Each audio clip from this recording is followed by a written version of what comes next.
अस्सलाम वालेकुम एवरीवन। कल हमने देखा था एडोब इलस्ट्रेटर पे हमने कुछ बेसिक टूल्स देख लिए हैं, जिसमें हमने selection tool, direct selection tool, pen tool, curvature tool, shape tool और टेक्स्ट टूल देख लिया है कि टाइपिंग किस तरह होती है, उसकी अलाइनमेंट कैसे होती है। आज हम करेंगे उसके रिमेनिंग टूल्स कवर। मैंने आप लोगों को लेक्चर में तो करवाए थे, लेकिन नेटवर्क इशू की वजह से लेक्चर में कंप्लीट तरह से डिलीवर नहीं कर पाई थी और सही तरह डिलीवर हुआ भी नहीं था लेक्चर। तो ये हमारे पास एडोब अब खुल गया है, हम देख लेते हैं इसे कैसे करना है, कैसे नहीं करना। सबसे पहले हमारे पास इधर हमने एक न्यू डॉक्यूमेंट ओपन कर लेना है।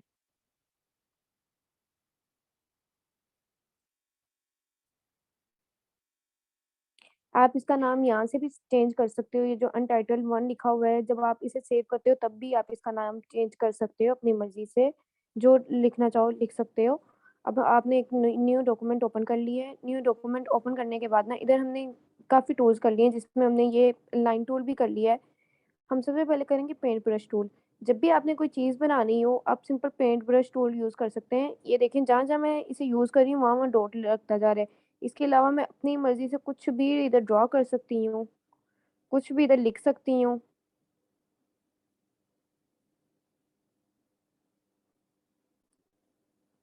इसे जिस तरह चाहूँ मैं कर सकती हूँ, जैसे करना चाहूँ कर सकती हूँ, ये मेरे पर है। जो चीज़ बनाना चाहूँ वो बना सकती हूँ।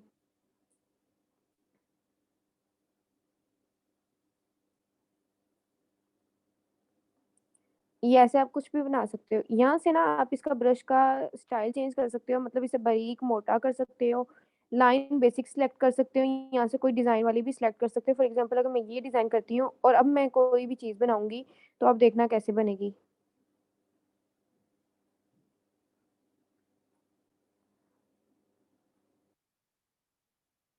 ये डिपेंड करता है कि आपने स्टाइल कौन-सा यूज़ किया है। इसी तरह अगर मैं कोई और स्टाइल यूज़ कर लेती हूँ, ये कर लेती हूँ, इसमें मैं अब कोई भी डिज़ाइन बनाऊँगी तो ये ऐसे बन रहा है। जो स्टाइल मैं यूज़ करती हूँ, वही स्टाइल इधर आएगा। आप यहाँ से भी इसे सिलेक्ट कर सकते हो। मैंने आपको बताया था कि कलर आप यहाँ से भी सिलेक्ट कर सकते हो, यहाँ से भी, और ये जो ऊपर गिवन है ना, यहाँ से भी कलर और स्ट्रोक्स सिलेक्ट कर सकते हो। यहाँ से भी आप पैटर्न फिर सिलेक्ट कर सकते हो, कोई भी अपनी मर्ज़ी का कर सकते हो, जो करना चाहो आप। ये सिलेक्ट कर लेते हो तो आप ये कर लोगे। अब आप जो भी बनाओगे आपका ऐसे बनेगा। आप सिंपल लाइन देख लो, वो जो सिंपल था हमारा बेसिक वो कैसे था और ये कैसे है। ये सारा होता है ब्रश। ब्रश टूल में आप लोग ना फिर यहाँ से इसके स्ट्रोक चेंज कर सकते हो जितना चाहो। कोई भी अगर आप सिलेक्ट कर लेते हो, इसमें से हम ये सिलेक्ट कर लेते हैं और इसकी स्ट्रोक कम कर देते हैं। तो आप देखें वो कितना बारीक हो गया है। अब बिल्कुल ये फिनिश हो गया है। इसे 0.25 अगर हम कर दें तो ये थोड़ा नज़र आएगा, ज़्यादा नहीं नज़र आएगा, लेकिन बाकी जो है ज़्यादा है उनके विड्थ। ये होता है हमारे पास ब्रश टूल, ये हम इससे कोई भी चीज़ ड्रॉ कर सकते हैं। इसका इतना कोई ख़ास यूज़ तो नहीं है, लेकिन आप लोग सीख रहे हैं तो इसलिए आप लोगों को बताया है। फिर हमारे पास आता है ये शेपर टूल। इसमें हमारे पास काफ़ी और टूल भी हैं। शेपर टूल में आप कोई भी चीज़, मतलब अगर आप किसी भी तरह से सर्कल बनाना चाहते हो ना, आप बना सकते हो। ये देखें एक सर्कल मैं ऐसे बनाना चाहती हूँ, ऐसे बन गया। अगर मैं ऐसे बनाना चाहती हूँ सर्कल, ऐसे बन गया है वो। अगर मैं उसको ऐसे इस शेप में बनाना चाहती हूँ, वो ऐसे बन जाएगा रेक्टेंगल, ये बन गया है, वो रेक्टेंगल की शेप में चला गया था। ये देखें, ये सर्कल ऐसे नीचे की तरफ, नीचे से ऊपर की तरफ। आप इनके कलर चेंज कर सकते हो, जैसे चाहो ये ऊपर से भी आप कलर चेंज कर सकते हो। और इसके अलावा आप लोग ये साइड पे जो ऑप्शंस हैं, उनसे भी कलर चेंज कर सकते हो।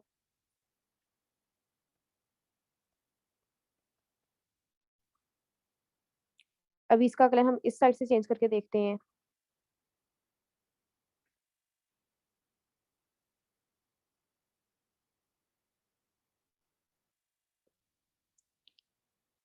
इसका साइज़ हम इसका कलर हम इधर से चेंज कर लेते हैं और इसका कलर हम इधर से ही चेंज कर लेते हैं। इस तरह ना आप सारा कुछ करते हो। अच्छा, कई बार जब आप डबल क्लिक करते हो ना, आपका आइसोलेशन मोड में चला जाता है। आइसोलेशन मोड ये होता है कि आप सिर्फ़ एक जिसको सेलेक्ट किया होता है ना, उसको ही एडिट कर सकते हो, बाकी किसी भी चीज़ को एडिट नहीं कर सकते। तो आपने सिंपल राइट क्लिक करना है, राइट क्लिक करके एक्सिट आइसोलेशन मोड कर लेना है। तो आपका वो फिर बाकी नॉर्मल हो जाएगा। अगर यही आइसोलेशन मोड में अब देखें आपको फिर अगर चला जाता है, ये आइसोलेट हो गया है, तो बाकी सारे ना हमारे डिम हो जाते हैं। यही आप एग्ज़िट आइसोलेशन मोड करेंगे तो वो बाकी सारे अपनी रियल पोज़ीशन में आ जाएँगे। ये हमारे पास होता है शेपर टूल कि आप किसी भी तरह शेप बना सकते हैं। अब देखें ये शेप ऊपर को मूव कर रही है सर्कल की, इसी तरह अगर मैं कोई बनाती हूँ ऐसे, अब देखें ये किस तरह ये बनी है ऐसे 3D टाइप। तो ये आप सिंपल ये शेप टूल से नहीं बना सकते, इस तरह बना सकते हैं आप। तो ये होती है शेपर टूल। इसमें हमारे पास नेक्स्ट आती है पेंसिल टूल। पेंसिल टूल से आप कोई भी चीज ड्रॉ कर सकते हैं, जैसे आप पेंट टूल से कर सकते हैं, सिलेक्शन टूल से, पार्ट टूल वो पेन टूल से कर सकते हैं। ये वैसे ही आप कुछ भी बना सकते हैं इधर अपनी मर्जी से। पेन टूल में सिर्फ इतना फर्क है कि आपको वो करना पड़ता है, मतलब स्ट्रेट लाइन जा रही होती है। पेंसिल टूल से आप कुछ भी बना सकते हैं, जो चाहे बना सकते हैं। इधर कुछ आप लिख भी सकते हैं।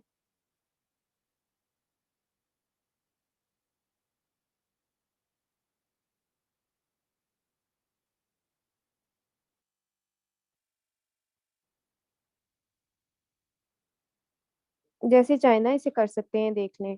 उसके बाद आता है हमारे पास स्मूथ टूल। स्मूथ टूल से क्या होता है कि जो आपकी, अब देखें अगर आप लोग जूम करके देखें ना, ये लाइंस ना थोड़ी बहुत टेढ़ी हैं। स्मूथ करने से क्या होगा कि बिल्कुल स्ट्रेट हो जाएगी। ये आप स्मूथ कर रहे हो, ये आपने 2 पॉइंट कर ली। अब आपकी देखें लाइन हो कैसे गई है। पहले वो वहां से टेढ़ी थी, अब यहाँ से आप लाइन देख रहे हैं किस तरह हुई है। ये फर्क होता है स्मूथ टूल का। ना ही पेंसिल टूल इतनी यूज होती है, ना ही स्मूथ टूल यूज होती है। पेंसिल टूल थोड़ी बहुत हो सकती है यूज, कि पेंसिल टूल के लिए ना आपको अगर आपने ऐसी शेप बनानी है ऐसे, जो आप पेन टूल से या कर्वेचर टूल से भी बना सकते हैं, ऐसे बना सकते हैं। लेकिन इससे ना कोई भी चीज देखें आप लोग स्ट्रेट नहीं बन रही। अगर बस स्ट्रेट करनी है तो आपको वही शिफ्ट प्रेस करके करना पड़ेगा। इस सारे को हम एंड करके नेक्स्ट टूल देखते हैं।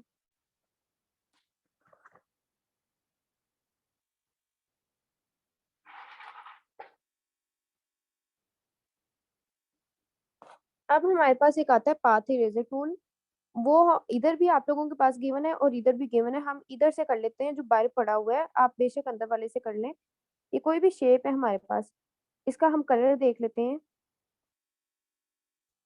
अब इरेज टूल से क्या होगा, हम इसका कोई भी पॉइंट ना एडिट कर सकते हैं, कोई भी पॉइंट इरेज कर सकते हैं।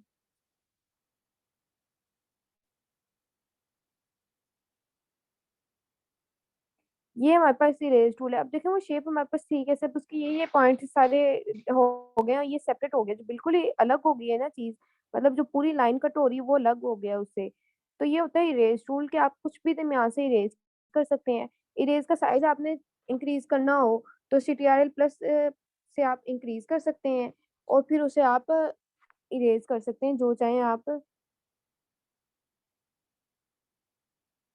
अब ये मैंने ऐसे इरेज फेर दी है।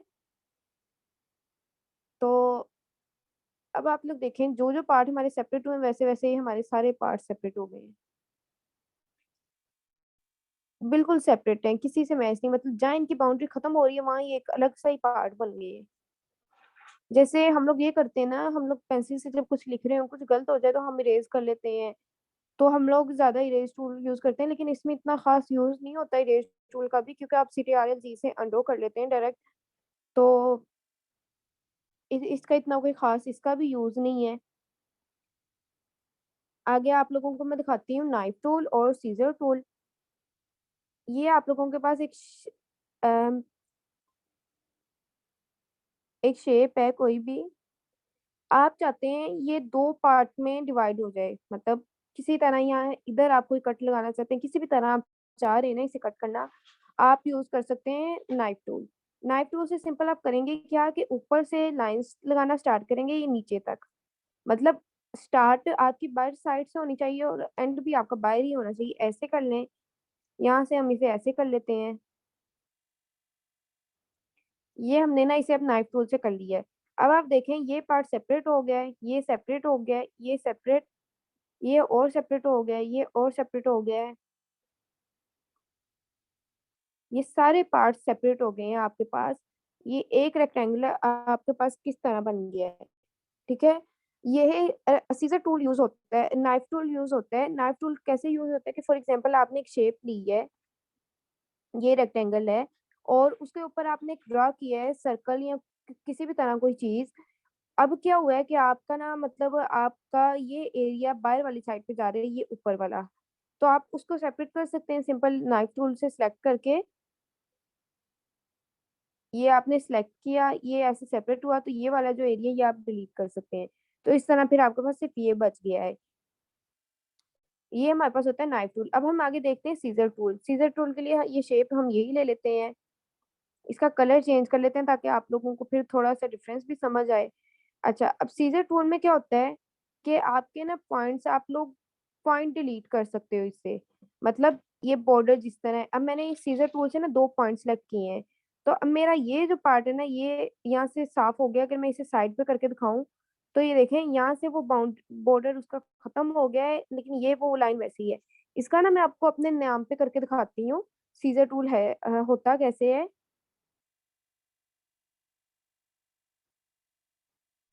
इसका साइज बड़ा कर लेते हैं हम, और इसको आउटलाइन, इसका ना फिल फिनिश करके इसको बॉर्डर कर लेते हैं हम।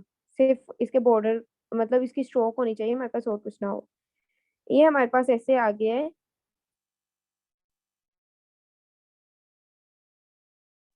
नेम। अब इस नेम पे ना मैं सीजर टूल अप्लाई कर रही हूँ। सीजर टूल से क्या किया मैंने, ये एक पॉइंट सेलेक्ट कर लिया।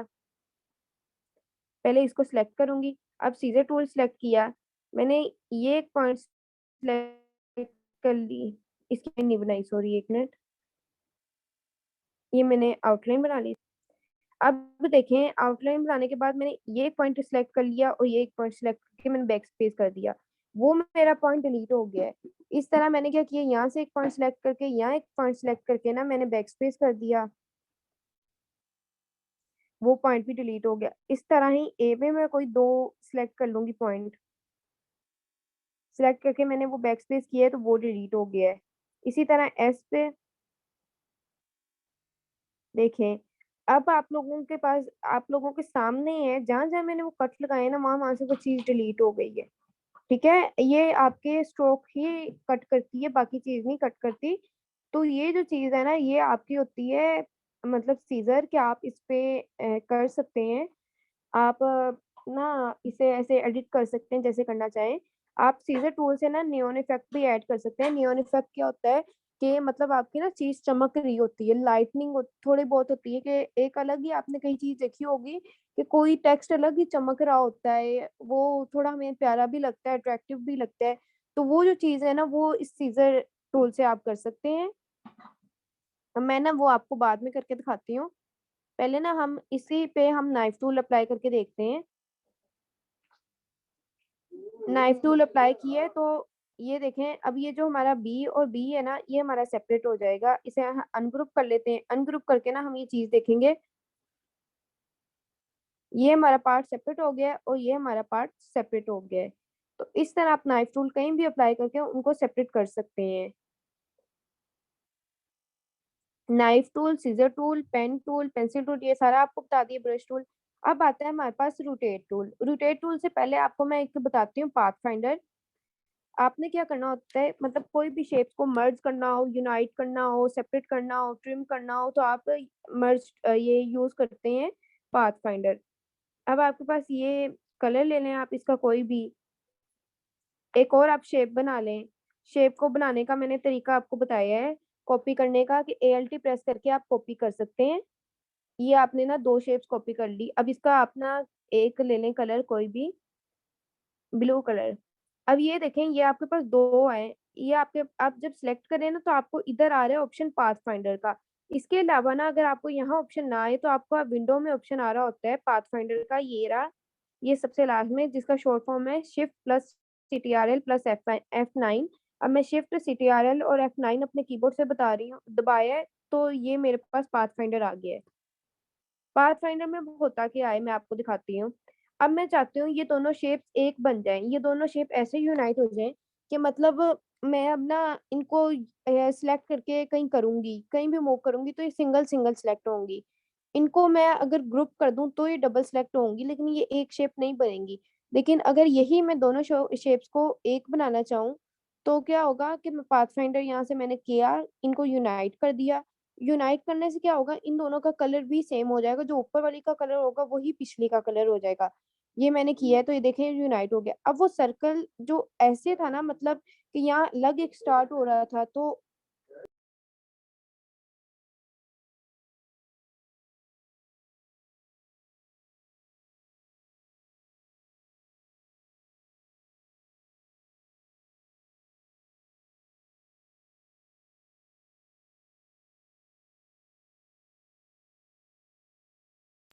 अच्छा आप देख लें, वो एक ही शेप बन गई है। इसे मैं अगर रोटेट करके दिखाती हूँ ना आपको, ये देख लें, ये एक ही शेप है। अगर इसमें आप फिल कर रहे हो ना कोई भी कलर, तो भी वो एक ही रहेगा, ये नहीं अलग अलग हो जाए।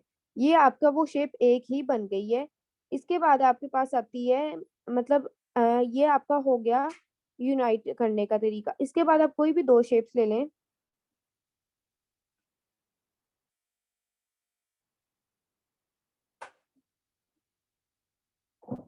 ये दो शेप्स हैं, इन दोनों का ना कलर आप चेंज कर लें। एक का कुछ कर लें और एक का कुछ कर लें। अब ये दोनों शेप्स को आप सिलेक्ट करेंगे तो आपके पास फिर इधर भी पास फाइंडर का ऑप्शन आ रहा है, और ये भी आपके पास जो खुला है, ये जब तब तक बंद नहीं होगा जब तक आप नहीं करेंगे। अब सेकंड ऑप्शन है माइनस फ्रंट। फ्रंट आपको पता है जो सामने चीज पड़ी हो ना उसको। अब इसमें क्या होगा, अगर आप माइनस फ्रंट करते हैं ना, तो आपका वो एरिया जो मतलब ओवरलैप कर रहा है दूसरी चीज के साथ, और उसका मतलब जो फ्रंट पे आ रहा है वो आपका डिलीट हो जाएगा। बस ओवरलैप वाला एरिया बचेगा, जो मतलब जो बैकवर्ड एरिया है ना वो सिर्फ बचेगा। अब आप देख लें, इसमें वो उतनी सी चीज ओवरलैप कर रही थी, तो वो भी फ्रंट के साथ मिक्स हो रही थी, वो भी डिलीट हो गई। इसी तरह हम कोई और लेते हैं शेप। इसमें हमने अब ज्यादा एरिया कर, अच्छा ये मैं आप लोगों को दूसरी तरह बताती हूँ। ये ना एक सर्कल है हमारे पास, और सर्कल हमने ऐसे ले लिया है, और इसके ऊपर हमने एक शेप और ड्रा कर ली है। इस शेप का कलर चेंज कर लेते हैं ताकि आप लोगों को समझ आए कि वो दो सेपरेट शेप्स हैं। अब ना क्या किया मैंने, इसको एडजस्ट करके मैंने इसको इधर रख दिया है ऐसे। पीछे वाली देखिए आप मून शेप दे दी है। अगर आप चाहते हैं ये मून शेप आपको मिल जाए, तो आपने सिंपल क्या करना है, दोनों को सिलेक्ट करके माइनस फ्रंट करना है, तो आपको आपके पास देखें ये मून बन गया है। ठीक है, इसका आप कलर भी चेंज कर सकते हैं, जैसे करना चाहें आप कर सकते हैं। ये आपके पास अब मून है, और इसको आप सेपरेट ही सिलेक्ट कर सकते हैं। ये हो गया आपका माइनस फ्रंट का, कि माइनस फ्रंट किस तरह की जाती है।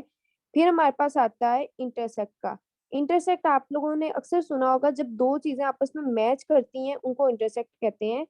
अब इसमें क्या होता है कि जो आपका रिमेन ओवरलैप करने वाला एरिया हो ना, मतलब जो एरिया एक दूसरे से एक दूसरे के ऊपर नीचे आए, जैसे ये दो शेप्स हैं, इनका जितना एरिया, ये आप लोगों को अगर मैं सिलेक्ट करके दिखाऊं, जितना एरिया इनका एक दूसरे के ऊपर आएगा ना, उतना एरिया ही सिर्फ बचेगा, बाकी सारा डिलीट हो जाएगा। ये जो ब्लैक है, ये जो दरमियान में बन रहे हैं, ये एक लीव आपके पास सिर्फ बच रहा है, बाकी सारा आपका नहीं। तो आप इसे इंटरसेक्ट करोगे, तो ये देखें आपका साइड वाला डिलीट हो गया है, और आपका सिर्फ वो जो कॉमन एरिया था, जो दोनों सर्कल्स का आपस में ओवरलैप कर रहा था, वो बच गया है।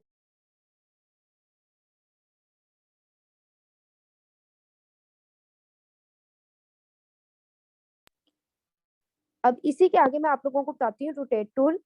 रोटेट टूल में क्या होता है, आपने सिंपल रोटेट टूल सिलेक्ट करना है। इसका ये जो पॉइंट है ना, इसको आपने इधर सेंटर में, बिल्कुल सेंटर में ले आना है, जिसपे आप चाहते हो कि ये रोटेट हो। फिर एक लीफ को रोटेट करने के लिए ना ALT प्रेस करके, मतलब अगर आप कोई फ्लावर वगैरह बनाना चाहते हैं, तो ALT प्रेस करके इसे ऐसे रोटेट कर लेना है। अब आपको मैंने डुप्लीकेट करने का तरीका बताया था कि CTRL+D से आप डुप्लीकेट करते हैं। पहले आपके पास एक कॉपी होनी चाहिए। अब ये जिस तरह एक मैंने कॉपी ली है ना, उस तरह ही बाकी CTRL+D से करूंगी तो ये बाकी हो जाएगा। अब देखें, ये आपके पास एक फ्लावर बन गया है। इसके दरम्यान में अगर आप कोई एक सर्कल बना लेते हैं,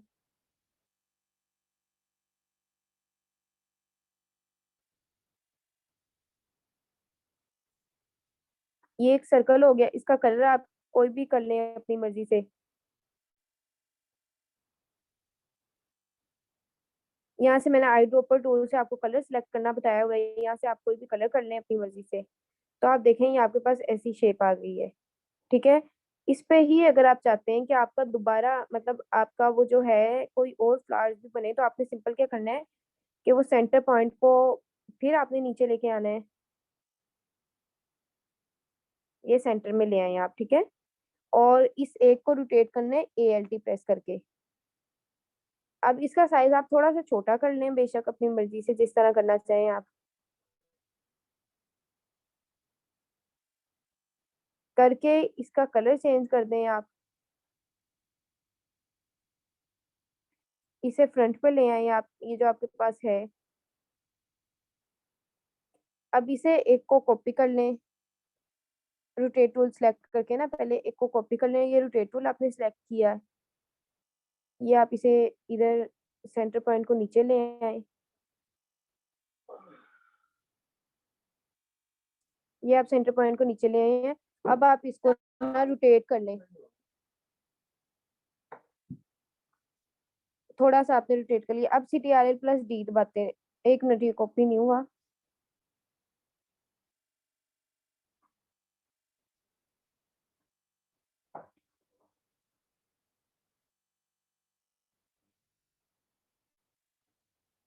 आपने ये रोटेट टूल सेलेक्ट किया है, ये पॉइंट आप अंदर ले आए हैं सेंटर में। अब इसको आपने ALT प्रेस करके रोटेट करना है।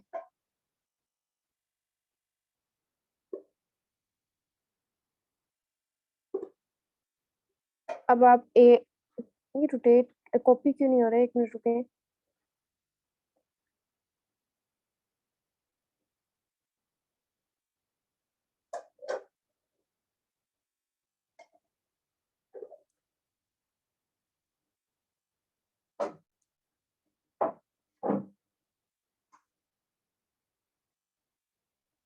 ये कॉपी हो गया, इसे आप फिर CTRL+D करते रहें तो ये आपका बाकी फ्लावर बन जाएगा। अब आप देख लें, आपका सिंपल एक शॉर्ट एक शेप से आपका ये पूरा फ्लावर बन गया है। ये होती है ग्राफिक डिजाइनिंग कि आप एक टूल यूज करके बाकी सारी चीजें बना लेते हैं। उसके बाद आपके पास आता है अम, आप इसका कोई भी कलर चेंज कर सकते हैं जैसे करना चाहें, किसी भी एक शेप का, ठीक है। ये जैसे करना चाहें कर सकते हैं, ये आप लोगों पे डिपेंड करता है कि आप उसे करना कैसे चाह रहे हैं। ये हो गया आप लोगों के पास रोटेट टूल, और आप लोगों के पास इंटरसेक्ट का ऑप्शन। इसको हम एक साइड पे कर लेते हैं। उससे नेक्स्ट हम करते हैं, हमारे पास कोई भी शेप है, उसका अगर हम चाहते हैं कि कॉमन एरिया डिलीट हो जाए और बाकी सारा बच जाए, तो हम यूज करते हैं, हमारे पास इधर ऑप्शन है एक्सक्लूड का। एक्सक्लूड करने से क्या होता है कि आपका जो कॉमन एरिया इंटरसेक्ट कर रहा है ना, वो बच जाता है, बाकी सारा डिलीट हो जाता है। ये आपने एक्सक्लूड किया है, ओ सॉरी, एक्सक्लूड करने से कॉमन एरिया डिलीट हो जाता है, बाकी सारा बच जाता है। तो ये देखें, ये शेप आपकी ऐसे बन गई है। ये इंटरसेक्ट का ऑपोजिट होता है। इंटरसेक्ट में क्या होता है कि आपका कॉमन एरिया बच जाता है, बाकी सारा डिलीट हो जाता है। एक्सक्लूड में आपका कॉमन एरिया डिलीट हो जाता है, बाकी आपका सारा बच जाता है। इस तरह आप कोई भी शेप लेते हैं, फॉर एग्जाम्पल आप एक रेक्टेंगल, एक सर्कल ले लेते हैं, उसके ऊपर उसके पीछे आप एक रेक्टेंगल ले लेते हैं। ये रेक्टेंगल वाले का को हम पीछे सेंड कर देते हैं, अरेंज, राइट क्लिक करके अरेंज सेंड टू बैक, और यहाँ से उसका कलर चेंज कर देते हैं हम। ये हमारे पास ऐसे है। अब देखें, ये आप लोगों के सामने दिख रहा है कि ये आप लोगों को कैसे पड़ा है। ये थोड़ा सा हम इधर कर लेते हैं, इसको बिल्कुल इधर ना। अब इन दोनों को सिलेक्ट कर लिया हमने। इन दोनों को सिलेक्ट करने के बाद ना, अब हमने कर दिया एक्सक्लूड। तो आप देखें, ये आपके पास शेप ऐसे ही बन गई। अच्छा, याद रखें, कलर हमेशा वही अप्लाई होता है जो फ्रंट वाले पे हो, ठीक है। अगर ये फ्रंट पे पिंक कलर होता तो वो इसका पिंक ही रहना था, ब्लू नहीं चेंज होना था। आप देख लें, अब ये सर्कल वाला एरिया डिलीट हो गया। अब आपको मैं इसे कहीं भी ले जाके दिखाऊं ना, ये दरमियान से एम्प्टी है, मतलब वो जो सर्कल वाला एरिया था वो खाली हो गया और हमारे पास ये एक नई शेप बन गई है। अब मैं आप लोगों को दिखाती हूँ बाकी जो चीजें हैं, कि आप लोग डिवाइड कैसे करते हैं, ट्रिम कैसे करते हैं, मर्ज कैसे करते हैं, क्रॉप कैसे करते हैं, आउटलाइन कैसे बनाते हैं, माइनस बैक कैसे करते हैं। कोई भी शेप्स ले लेते हैं हम। ये शेप है, और इसके ऊपर हमने एक और शेप ले ली। ऊपर लें बाय लें, जैसे लेना चाहे ना ले सकते हैं। ये आपने इसको डिवाइड कर लिया। अब डिवाइड करने से क्या हुआ, जो अलग एरिया था, इसको अनग्रुप कर लें पहले सबसे। ये जो हमारा इंटरसेक्ट वाला एरिया था वो अलग हो गया, जो बाकी एरिया था वो अलग हो गया। अब दो रेक्टेंगल देखें हमारे पास किस तरह बन गए। इसका कलर आप अगर चेंज करके देख लें, कोई भी कलर मतलब अगर कर लें आप, तो ये आप लोगों के सामने है कि वो दो रेक्टेंगल थे, उनको हमने डिवाइड किया, तो जो कॉमन एरिया था वो एक अलग शेप बन गया है, जो बाकी एरिया था वो एक अलग शेप बन गया है, और ये वाला बाकी एरिया आपकी अलग शेप बन गया है। इस तरह आप डिवाइड करके इसको भी फर्दर आप डिवाइड कर सकते हैं कि आप इसके अंदर एक सर्कल बना लो एक।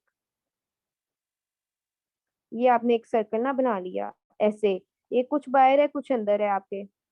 इसका कलर चेंज करने ताकि आप लोगों को वो सही तरह समझ आए कि है कैसे। अब आपने इन दोनों को सिलेक्ट कर लिया, इन दोनों को सिलेक्ट करके आपने डिवाइड किया है, तो देखें आपका ये एरिया अनग्रुप करने से, अनग्रुप करके आप देखें ये एरिया आपका लग गया है, ये एरिया अलग चला गया है, और वो ऊपर वाला एरिया आपका अलग हो गया है। ये एक अलग ही शेप बन गई है, जिस तरह आप बनाना चाहें आप बना सकते हैं।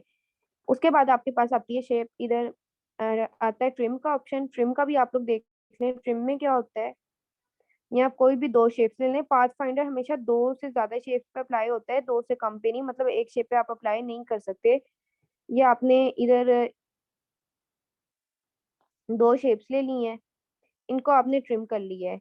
अब ट्रिम करने से क्या हुआ, ये अनग्रुप आप करेंगे ना तो आपको पता चलेगा ये क्या हुआ, कि वो जो कॉमन एरिया था ना आपका पिछले का, वो डिलीट हो गया। मतलब फ्रंट वाली साइड तो आपकी सेम रहेगी, लेकिन पीछे वाले का जो एरिया होगा ना वो डिलीट हो जाएगा। जैसे मैं आपको एक रेक्टेंगल और सर्कल में भी करके दिखाती हूँ। आप पहले एक रेक्टेंगल ले लें। अब ना आपका एक आप ले लें सर्कल। सर्कल का कलर चेंज कर लेते हैं हम, ताकि विजिबल हो जाए हमें। इसको ना हमने ऐसे ले लिया। अब इन दोनों को सिलेक्ट करके ना हम ट्रिम करेंगे, इसको अनग्रुप कर लेंगे। अनग्रुप करने के बाद हम यहाँ से देखें ये शेप अलग बन गई है और ये शेप अलग बन गई है। माइनस फ्रंट में क्या होता है, हमारे पास सेम ऐसे ही होता है, लेकिन उसमें हमारे पास एक शेप डिलीट हो जाती है। मतलब अगर यहाँ सर्कल हम सर्कल जो था ना वो डिलीट हो जाना था माइनस फ्रंट से, लेकिन ट्रिम में ये आपके पास डिलीट नहीं होता। ठीक है, ये हो गया ट्रिम और डिवाइड का फंक्शन। उसके बाद हम कोई ले लेते हैं सर्कल।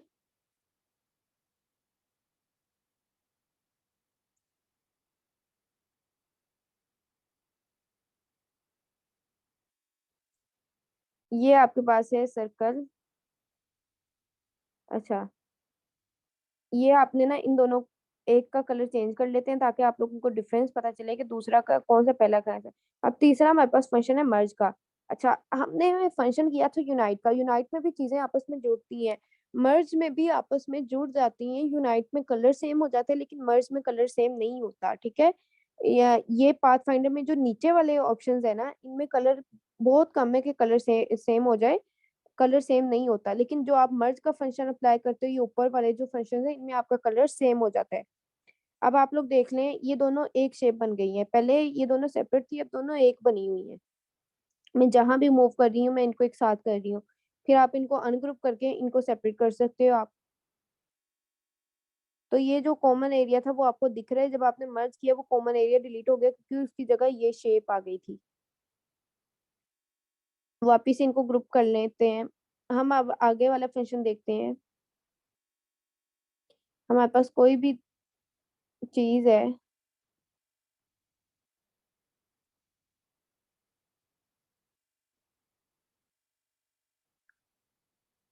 ये है हमारे पास, इस पे हम ये फंक्शन अप्लाई करते हैं क्रॉप का। तो क्रॉप में क्या होगा, हमारे पास सिर्फ इंटरसेक्ट वाला पार्ट ना वो बच जाएगा, बाकी सारा डिलीट हो जाएगा। मतलब ये क्रॉप ऐसे होगा कि कॉमन एरिया से बच जाएगा और बाकी सारा डिलीट हो जाएगा। तो ये आप देख लें क्रॉप की है, तो ये आपके पास सिर्फ ये एरिया बचा है, बाकी सारा आपके पास डिलीट हो गया है। इसके बाद हमारे पास फंक्शन आता है आउटलाइन का। आउटलाइन का भी मैं आपको बता देती हूँ। कोई भी आपने दो शेप्स ले ली हैं,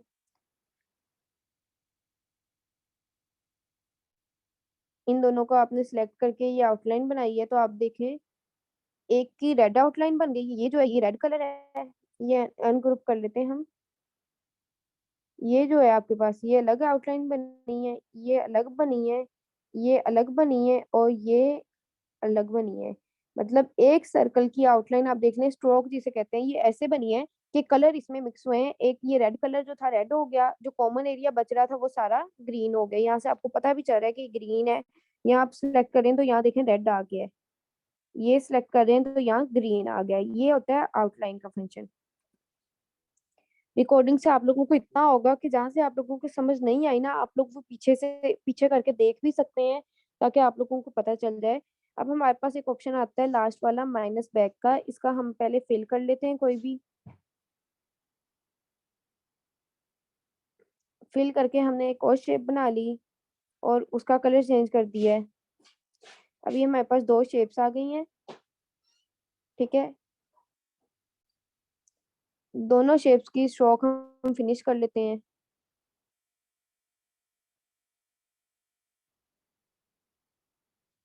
अब ना हमने माइनस फ्रंट किया है, तो माइनस फ्रंट में देख लें, जो आपकी फ्रंट पे शेप थी ना, ये ये वाली फ्रंट पे जो इंटरसेक्ट कर रही थी दूसरे के साथ, वो डिलीट हो गई है, और जो बैक पे थी वो आपकी बच गई है। ओ सॉरी, ये माइनस बैक है, मतलब बैक वाला एरिया डिलीट हो गया और फ्रंट वाला आपके पास से बच गया है।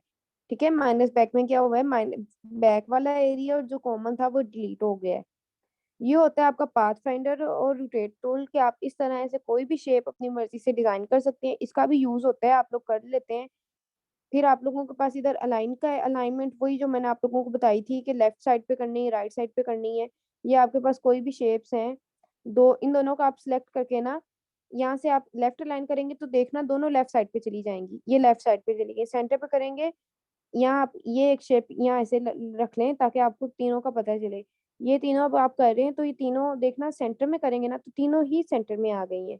राइट में कर रहे हैं तो तीनों राइट में आ जाएंगी, अबव करेंगे तो तीनों ऊपर चली जाएंगी। ठीक है, सेंटर में करेंगे तो तीनों सेंटर में मतलब अलाइन हो जाएंगी, और वर्टिकल करेंगे तो तीनों, मतलब जैसे आप ये ऐसे दो शेप्स हैं, इनको आप ये वाला लाइन करेंगे ना तो ये नीचे बिल्कुल अलाइन हो जाएंगी, सारी नीचे आ जाएंगी। नीचे से आप सेंटर में करना चाह रहे हो तो ये सेंटर में हो जाएंगी। ऐसे आप इनकी कोई भी अलाइनमेंट कर सकते हो। अब आपके पास आते हैं इधर रोटेट टूल हो गया, फिर आप लोग इधर करेंगे हम लोग शेप बिल्डर टूल कर लें या मैश टूल कर लें, ग्रेडियंट टूल पहले करके देखते हैं। ग्रेडियंट टूल से देखें आप लोगों के पास कोई भी शेप है,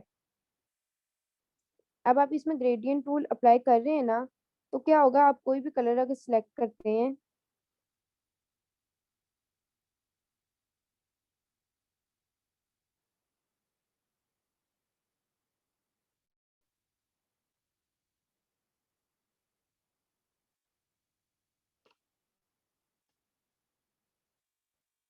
यहाँ से ग्रेडियंट अप्लाई नहीं, और आप यहाँ से सिंपल देख लें, यहाँ से आपने ये जो इधर नीचे गिवन है ना, इनमें से ग्रेडियंट सेलेक्ट कर लेना है।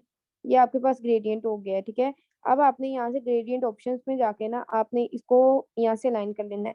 यहाँ आपके पास दो तरीके होते हैं सिलेक्ट करने के, मतलब एक यहाँ से आप मैनुअली सिलेक्ट कर सकते हैं, ये जो थर्ड एरिया है, यहाँ से जो आप सिलेक्ट करेंगे ना, यहाँ से मतलब आपके पास एक गिवन है कि दो लाइन है, आप उसे बना सकते हो। तो आप कोई भी दो कलर सिलेक्ट कर लो, तो आप देखें ये दो कलर्स का ना मिक्सचर हो गया आपके पास, अब जो शेप है वो आपके पास ऐसी बनी है। ठीक है, ये ग्रेडियंट टूल मैंने आपको पीछे भी बताया था, अब भी बता दिया, आप लोग वहां से ना करना। ये हमारे पास मैश टूल है।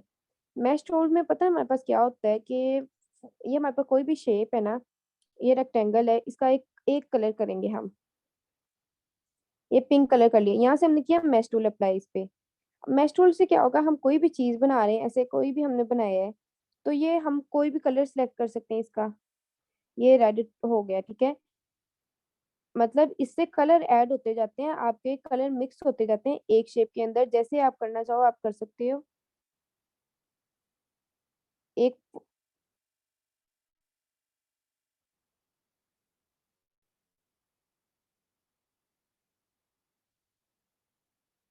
अब ये आपकी शेप देख लें,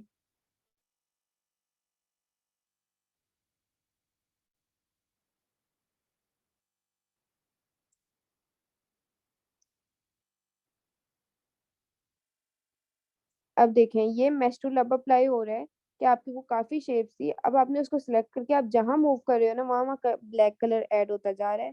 अब यहाँ कर लेते हो ब्लू, तो देखना ये ब्लू ऐड होता जा रहा है। जहां जो कलर ऐड करना चाहो ना आप कर सकते हो। ये ग्रेडियंट करने का ही एक तरीका है, लेकिन इसमें आप ज्यादा अच्छे से कर सकते हो जब बैकग्राउंड में खासकर आपने करना हो। ये ग्रीन आप यहाँ से ऐड कर रहे हो, तो जहां जहां ग्रीन ऐड करोगे वहां वहां ग्रीन ऐड होता जा रहा है।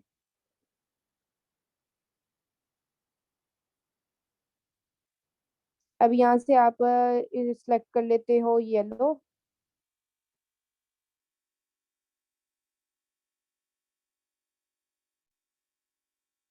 अब आप एक शेप देखें, ये आपके पास ये ऐसे गंद बच गया शेप का।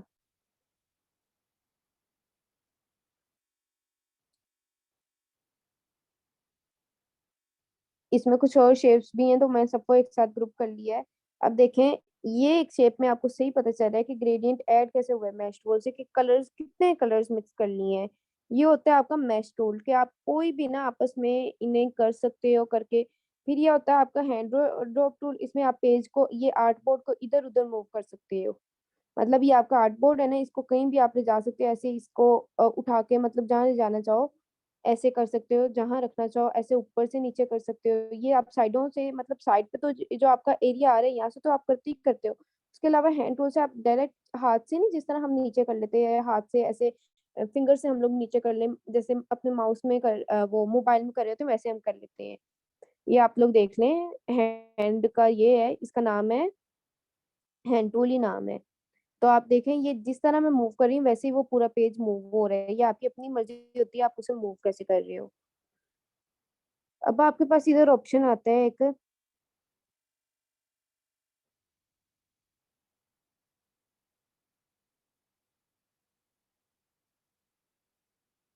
अब इन दोनों को बंद करना है ना, तो यहाँ से मैं क्रॉस कर दूंगी, इसको यहाँ से एरो कर दूंगी तो वो बंद हो गए। यहाँ से मैं फिट ऑन स्क्रीन कर लेती हूँ ताकि स्क्रीन पे चली जाऊँ। अब हमारे पास यहाँ ऑप्शन आता है एक, जो आप लोगों को करना है ब्लेंड टूल का। ब्लेंड टूल में कलर मिक्सचर, मतलब कलर को मिक्स करने के लिए यूज होता है। आप कोई भी शेप्स ले लें, यहाँ कलर चेंज कर लें इनका।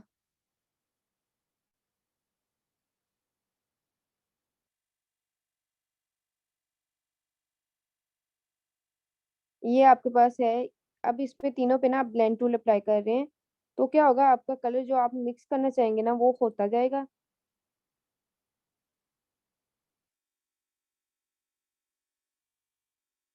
मैं ये ब्लेंड टूल ना आप लोगों को करवाती हूँ, एक मिनट। ब्लेंड टूल से पहले एक टूल करवाना जरूरी है, वो पहले करवा दूँ वरना मिक्स हो जाएगा आप लोगों का। अच्छा, ब्लेंड टूल से पहले हम लोग वो भी देखते हैं, उससे पहले ये हम कल वाला एक देख लें, पर्सपेक्टिव टूल। इसमें आप लोगों को मैंने बताया था कि पर्सपेक्टिव टूल जब आप अप्लाई करते हो ना तो क्या होता है, आपके सामने मतलब जो चीज है आप 3D बना सकते हो। कोई भी चीज 3D बनानी हो, चाहे आपका नाम हो, चाहे आपका कोई शेप हो, उसे आप 3D बनाना हो ना, तो आप ब्लेंड टूल, वो सॉरी पर्सपेक्टिव टूल यूज कर सकते हो। या आपने ना पर्सपेक्टिव टूल को क्या करना है, सिलेक्ट कर लेना होता है। ये आपके पास तीन कलर्स आ गए हैं। एक कलर होता है आपका ब्लू, एक होता है आपका ऑरेंज, और एक होता है आपका वाइट सा ग्रे सा। ठीक है, इन तीनों को आपने फिर सिलेक्ट करके, मतलब जो कलर आप सिलेक्ट करोगे ना उसमें ही आप फिर उसे चीज को बनाते हो, उसमें ही आप उसको एडिट करते हो और वो उसी तरह लिखी जाती है। जैसे ब्लू है, ब्लू जो कलर है ना वो आपका क्या कहते हैं, ऐसे लिखा जाता है कि पीछे से फ्रंट की तरफ नहीं आए वैसे। और यही आपका क्या कहते हैं, कोई है ऑरेंज है, सॉरी ऑरेंज है, तो आपका यही एरिया, मतलब जो राइट पे लिखा जाता है ना वो राइट साइड पे लिखा जाएगा हमेशा। और ये जो होगा ये ऐसे पीछे की तरफ होगा और ये ऐसे होगा। इधर हम लिख के तो कुछ देखते हैं, मैंने पहले भी आपको बताया था फिर भी मैं इधर बता दूं। लिखने के लिए आपने क्या करना है कि कुछ भी आप लिख रहे हैं ना, कुछ भी लिख लेते हैं आप, यहाँ से मैं अपना नेम ही लिख लेती हूँ। तो आपने क्या करना है, इसको यहाँ पर्सपेक्टिव ग्रिड टूल में राइट क्लिक करना है, पर्सपेक्टिव सिलेक्शन टूल आएगा। सिलेक्शन टूल करके ब्लू है ना, तो ब्लू की तरफ जब आप लेके आएंगे तो आपका नाम देखें आप कैसे ये चला गया है। अब ये जो नाम लिखा गया है ना ये आपका ऐसे लिखा गया। अब आप इधर जितना मर्जी इधर ले आए, ये आपको दूसरी तरफ रोटेट होगा। देखिए लिखा कैसे,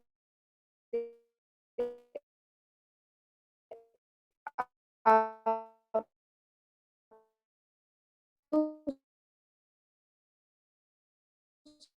स्क्रीन के बिल्कुल अपने पास ले जा रहे हैं, वो zoom in होता जा रहे हैं। इससे वो आप सिंपल अब पीछे तरफ वो आप वो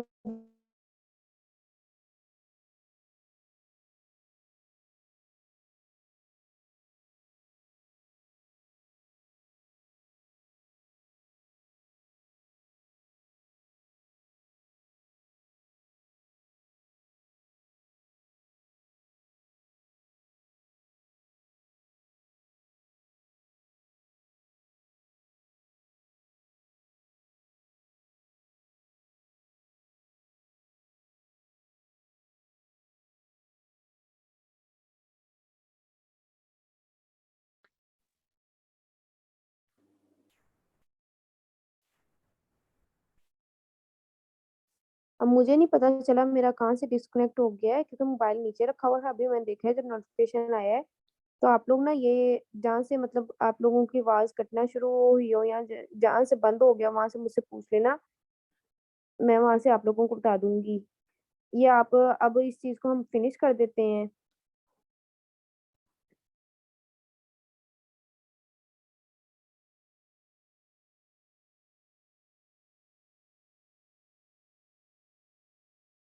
यहाँ से आपने इसे क्रॉस कर लेना है पर्सपेक्टिव ग्रिड टूल से सिलेक्शन करके ना।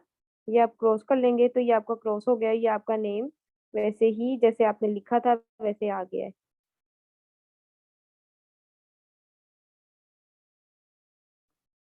अब हमारे पास इससे नेक्स्ट हम कौन सा कर रहे थे टूल, शेप बिल्डर टूल है। शेप बिल्डर टूल में ना आप कोई भी शेप्स ले लें, सर्कल ले लेते हैं हम।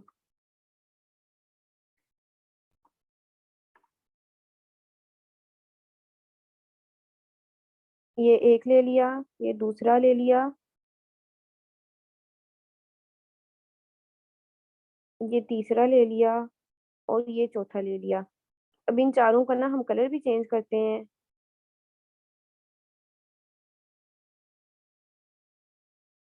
एक का पिंक कर लिया, रेड, एक का ब्लू कर लिया,